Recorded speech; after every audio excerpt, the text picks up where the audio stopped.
All right, it's a broken record.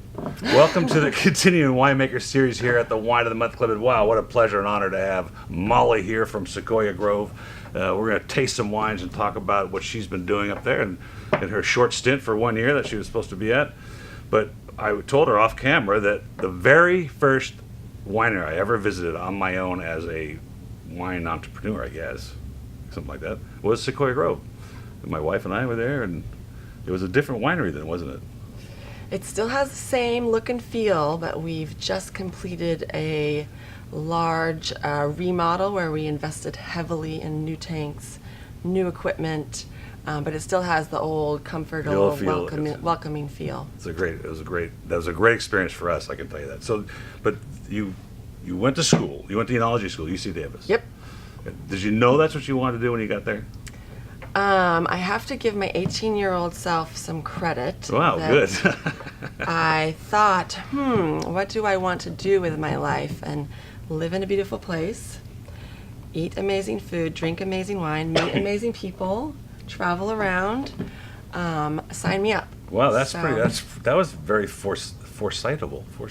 That had great foresight. I know. Like, good job, really 18-year-old self. So when you graduated from high school, you said, I'm going to go get, you didn't start out in business school or start out like in, trying to be pre-med or something. You were ready to do enology. I was a biology major, and I was in with pre-med students who their life was over because they got a C in biology, and I said, there has to be something out there larger than this.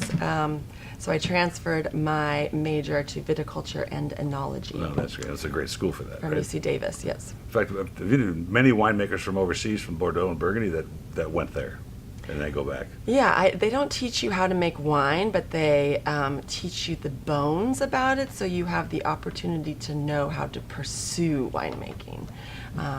And they really instilled the passion in me. Oh, that's great. I got to meet some amazing winemakers when I was there, taste some amazing wine under 21. It's all occupational hazard stuff. So are these still your friends then that got out that were in your class that you went on to your own careers? Are you still close to them? Are you still in the valley, actually? Dude, that's the amazing thing about the wine world is that wine makes friends. Yes. Wine keeps friends. And I have a lot of winemakers locally and around the world. So we talk wine and share philosophies and shared ways of doing things and have a lot of information exchange. It is, I know, this is my 30th year of doing this. And every Tuesday I've been tasting wine for 30 years. And I can tell you really that only in the last few years has this extraordinary passion to understand it more. I mean, it's business is business, that's what we do. But interviewing folks like you and other winemakers around the world, I just grabbed onto this idea that it's about the people and this should make you emote something. I mean, you may not know what it is, but you should feel something. And the experience of wine is not how cheap you can buy it. It's how good you can buy. And the quality of the product that allows you to have those thoughts and those exchanges and those dinners and those friends around. That's why you have a glass of wine. That's what I tell. That's why I tell that all my team, they are winemakers because they touch the product every day. So if they're in the cellar racking. And I firmly believe that wine is a vehicle to move that feeling of passion from the grape grower to the winery to the person enjoying it, and that energy is able to be transmitted through the enjoyment of the wine. That's exactly what it is. I tell people, you drink Heineken because it tastes like Heineken. And it tastes like Heineken from 10 years ago. That's the brewmaster's job, make sure it tastes like Heineken, right? And so you're going to have a beer. Same with Jim Beam. The master distiller's job is to make sure Jim Beam tastes the same every year. But wine's not like that. Wine is a product of the soil and the earth, and I kind of have this sort of leaning towards biodynamic farming just because I think it's really interesting and it has value to certain crops. The book, with the Blue Hill Farms guy, what's his name? Dan Barber. It's a great book about how America's destroyed their crops and now they're getting them back based on biodynamic principles. And I think wine emotes that stuff. It tells you what's happening in the soils, tells you what's happening in the winery. And the other day we had a wine writer in from LA Times, and she tasted with me a bottle of Beaujolais, which was from Saturday Night Live. The wine? Oh, And it was nice. horrible, right? Oh no! And I I- love Beaujolais though. I know, right? Good Beaujolais is Yeah. great, right? Particularly the Chateau de Jacques. It's like incredible. Mm. And I said, you can't emote about this, except this is horrible, right? I mean, that doesn't Oh. provide any experience to taste this kind of stuff, right? So what a wonderful opportunity for you to just express the passion. Mm-hmm. So you talked about this new facility you have. Mm-hmm. And we were talking about the difference in equipment. So how do you transition? Like, okay, we took these tanks out, and now we have these new tanks with these computers on them, and they have this jacketed sous vide type product. And how do you like just go right into that? Well, so I've been there 16 harvests. So winemaking is like the more you know, the less you know. So that's what keeps me passionate and interested is every year you're learning. And we are very lucky at Sequoia Grove that we have the tools to increase quality every single year. So that's what's kept me at Sequoia Grove is that drive to increase the vintage quality every single year. And we're not told like you need to invest in this technology. It bubbles up naturally from what we're seeing and we're knowing to improve and produce quality, not like sound bites that sound good, but something that we've observed in the winery. And so the two tools that winemakers have are time and temperature. Those are really the only two things that I use to make wine. So what is time? Time is time on the skins. Time is a length of a pump over. And temperature, how hot or cold you have the wine at any time period on the scale of time. So the winery just invested, I call it mini sous vides. Yeah, which is interesting a term. So you've heard of a sous Yeah, we know sous vide, vide right? cooking, right? Michelin levels restaurants back Excuse me. 15 years ago used it as a tool to consistently produce amazing pieces of fish, meat for 20 or plus people at a time. And that's kind of what winemaking is, right? You've got, 100 people coming to dinner and you need to prepare the food all at the same time. You've got 100 tons of grapes coming in. You need to, every single lot has to be kick-ass, That's right.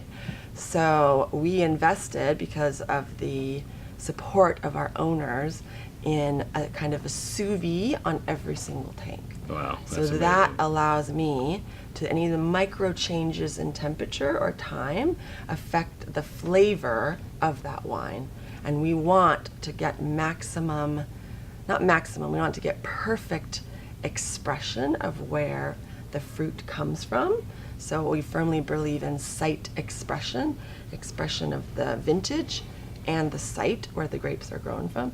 And in order to do that, I can't have one pot that's a little too hot Yeah, right, and that's burning true. in that corner, one that's a little too cool. Three Little Bears, right? Yeah, you need like 20 sous vides so that every tank has perfect extraction to better express the flavors from that site and from that vintage. These are stainless tanks, not concrete, or both.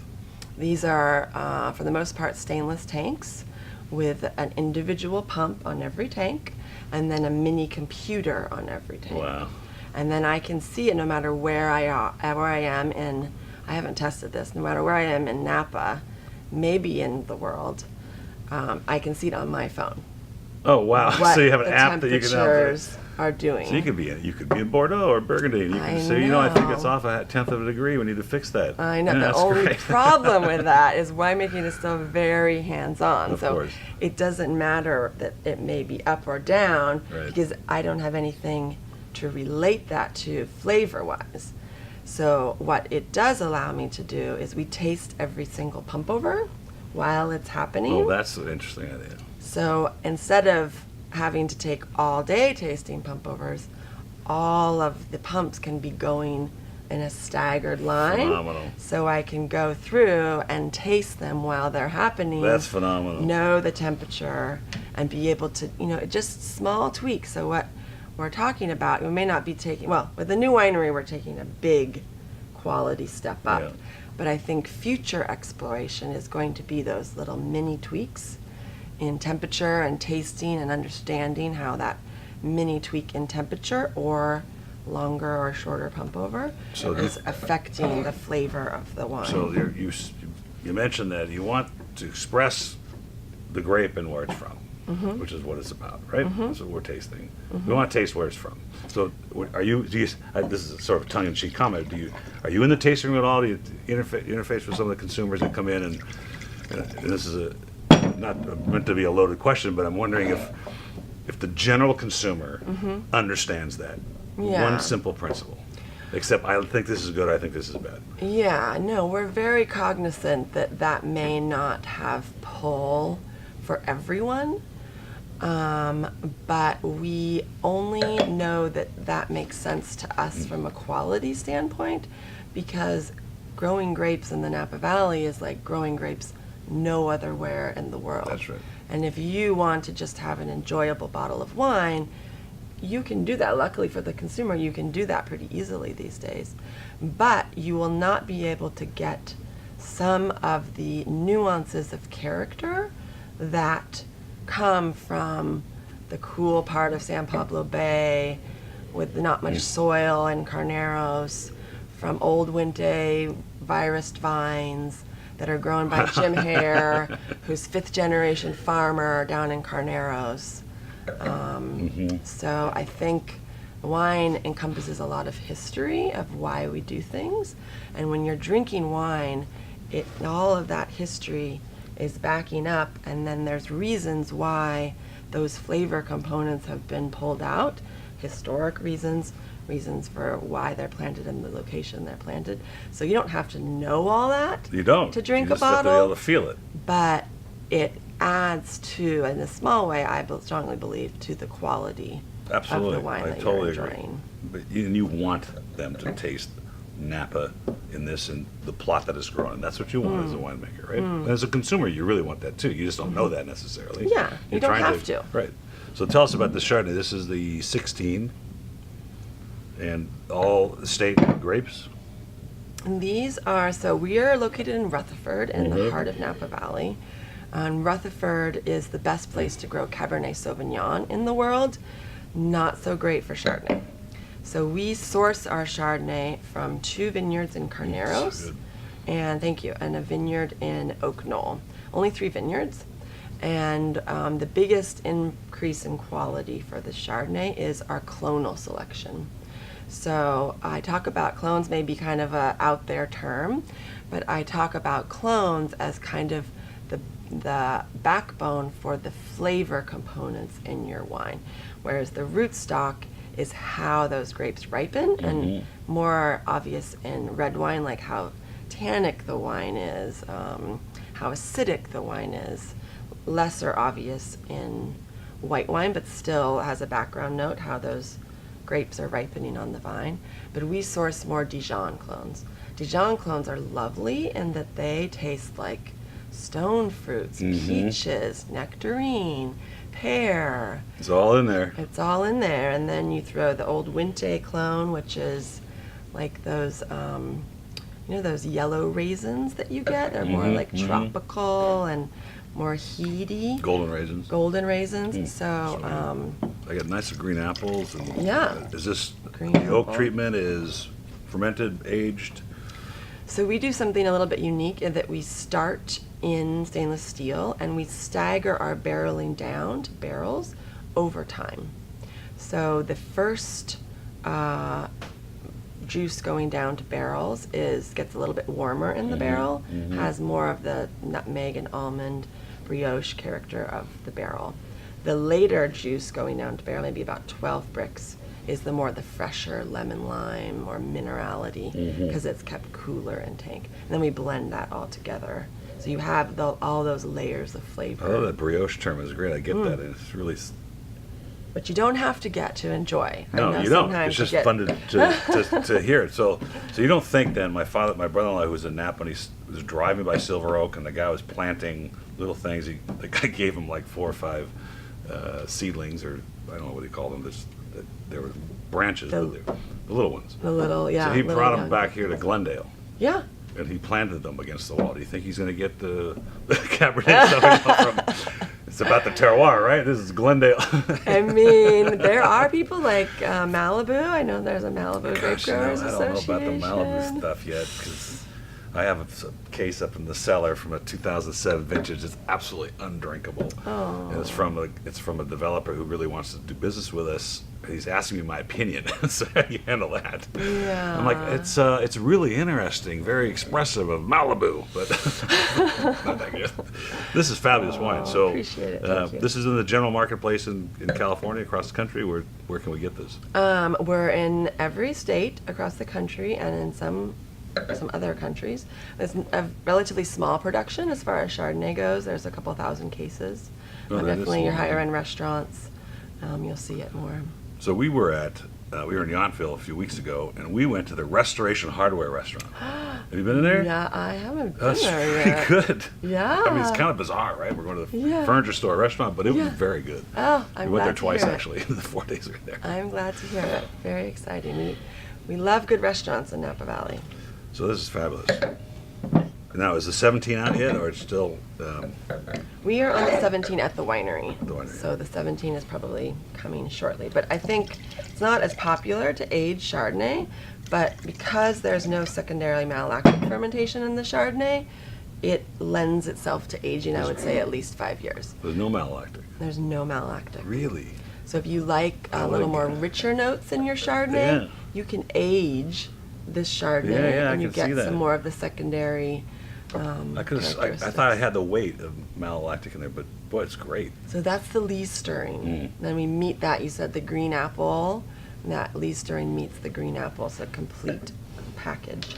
So this is the cab. This is the marketplace cab, so to speak. You mentioned you make some vineyard designated wines. You also bottle the Merlot. Do you bottle the Cabernet Franc by itself as well? Or not? We do a small amount of Really? Cabernet Oh, Franc. that's fabulous. Yeah, but what we don't bottle on its own goes into here. So there's a fair amount of Cabernet Franc in here. So it's Cab, Merlot. So it's got to be 75% Cab, so the rest is those two? Mostly Cab Franc and Merlot. I'd say a dash of Petit Verdot, Malbec, and maybe like 0.5% Syrah. And this is Rutherford. And this is Rutherford. So we have 62 estate acres in Rutherford. Again, the best place in the world to grow Cabernet Sauvignon. It's just Eden for a wine grape. Wow. there Boy, in you the know what? It valley. actually has, I'm getting a little Bordeaux, like a new age Bordeaux depth on it. It's really fascinating. We're just writing a story about my dad's career in this industry back in the 70s. And very we're paralleling it with people he knew, like Warren Winiarski and Jim Barrett and those guys. And he was telling me about Warren. You know, he wanted to buy the Stag's Leap that wanted to beat the Bordeaux that year, but he couldn't afford it in the club, so he featured the Riesling instead, and they were friends. And hearing these stories just creates that much more passion and interest in the subject of Napa. It's just amazing what's changed and how it's changing. You're in a great spot to be, Yeah, so Sequoia Group was there with Montelena and Stag's Leap. So we were founded in the late 70s. Yeah. Again, Rutherford fruit, which is pretty phenomenal for the price point Well, of that this is just wine. extracted, and it's going to go forever, and it's just complex, and it's just going in many directions. It's really good. And I'd say our wines are built to enjoy out of the gates, but again, can age at least 10 years, if not longer. It depends on how you like your wine. So I think aging is not for everybody if you like more of that fresh fruit characteristic.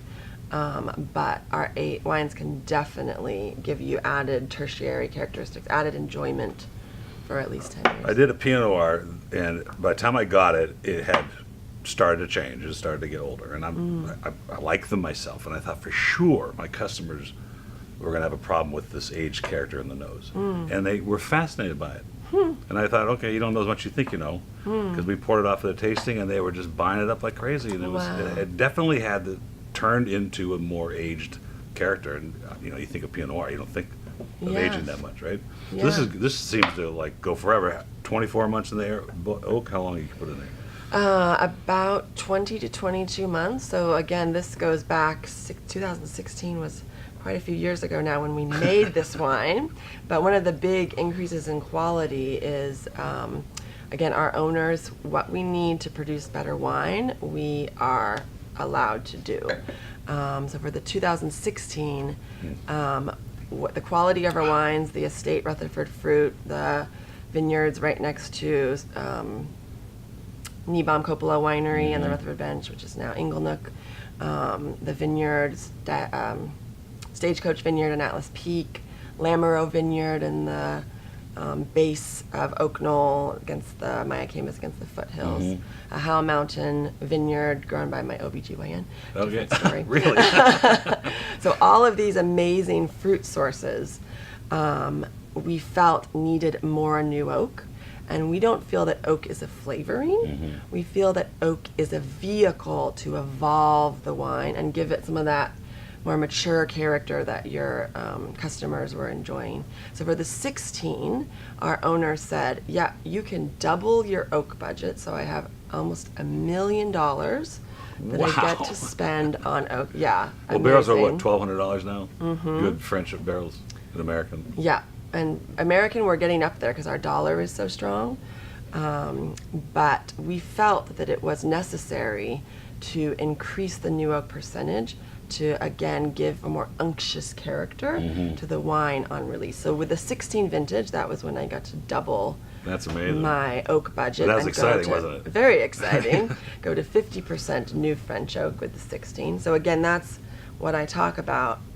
You know, incredible investments in quality year after year after year. The one noticeable character about this is the finish. I still taste this wine. It's been a good minute.